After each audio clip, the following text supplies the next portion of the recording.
To me, civil discourse is about having productive conversations that are also respectful. You want to be able to speak in, a polite way, speak in a way that people will remember you for what you say, not how you said it. Diversity of thought is very important. You get the best ideas and let them contest on the merits and may the best idea win. Civil discourse is really always needed. It's just the right thing to do.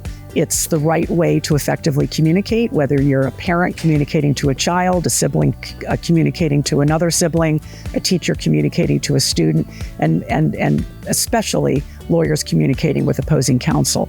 It is important to listen. When lawyers start to disagree with one another, when it becomes personal, they start to confuse the issues. Judges can do a better job when lawyers are civil with one another.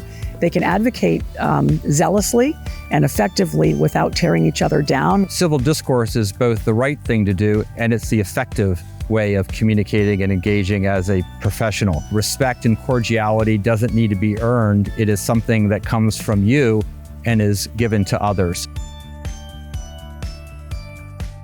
My good friend and colleague, Judge Beth Bloom of the Southern District of Florida, who actually created and piloted this program back in 2017 to high school students, and we've been doing it ever since. So we feel very passionately about the importance of instructing students, really of all ages, about the importance of civility and sound decision-making. We've learned the importance of those skills both from our personal lives. It is a several-hour experience with either high school students, college students, or now law students, including Duke and William & Mary, that we try to engage each other on the importance of civil discourse and how to make good decisions both personally and professionally as lawyers.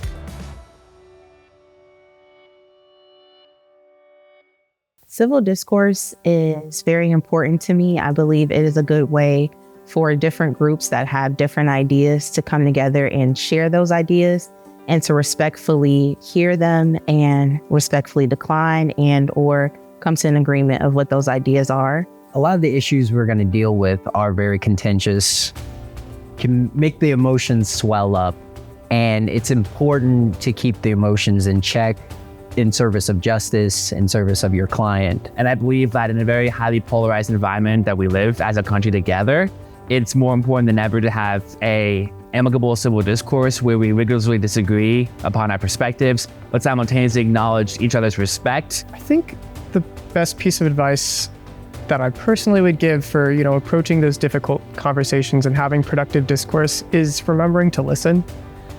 Especially when something touches on something that's personal to you, it's only natural to have the reaction to want to respond. Don't let your emotions get in the way. You want to tamp that down. You're going to have evidence. Use it. It's going to be more persuasive if you say it in a calm way. This program reflects William & Mary's commitment to the citizen lawyer idea because it's encouraging us to be lawyers for the community.